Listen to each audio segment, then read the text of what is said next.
जय जोहार। छत्तीसगढ़ी प्रमुख प्रादेशिक समाचार के संग मैं रामेश्वरी बघेल। नई दिल्ली में आयोजित G20 शिखर सम्मेलन के आज समापन हुईस। समारोह में प्रधानमंत्री नरेंद्र मोदी हा ब्राजील के राष्ट्रपति ला G20 के अध्यक्षता के प्रतीक चिन्ह हथौड़ा सौंपिन।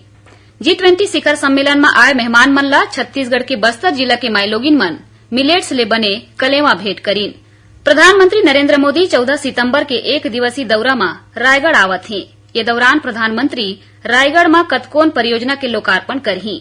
आज केंद्रीय स्वास्थ्य मंत्री मनसुख मांडविया रायगढ़ में तैयारी के जायजा लेन। भारतीय जनता पार्टी 12 सितंबर ले प्रदेशव्यापी परिवर्तन यात्रा शुरू करत है। पहली रथ यात्रा के शुभारंभ केंद्रीय गृह मंत्री अमित शाह 12 सितंबर के दंतेवाड़ा ले करही।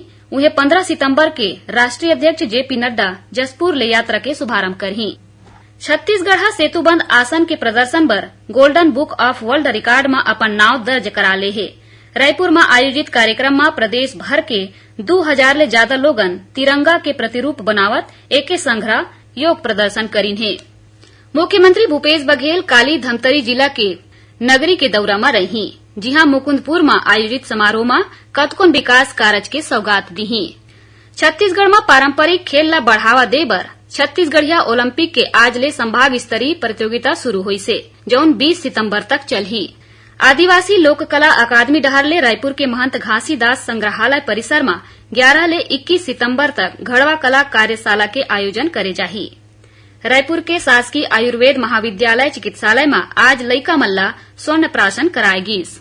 और प्रदेश के शासकीय औद्योगिक प्रशिक्षण संस्थान में प्रशिक्षण अधिकारी के आने खाली पद के ऑनलाइन काउंसलिंग के बाद दस्तावेज सत्यापन बर अभ्यर्थी मल्ला 12 ले 14 सितंबर तक रायपुर के सेज बहार शासकीय इंजीनियरिंग महाविद्यालय में बुलाए गए है। तो ये रही अब तक के प्रमुख प्रादेशिक समाचार। जय जोहार।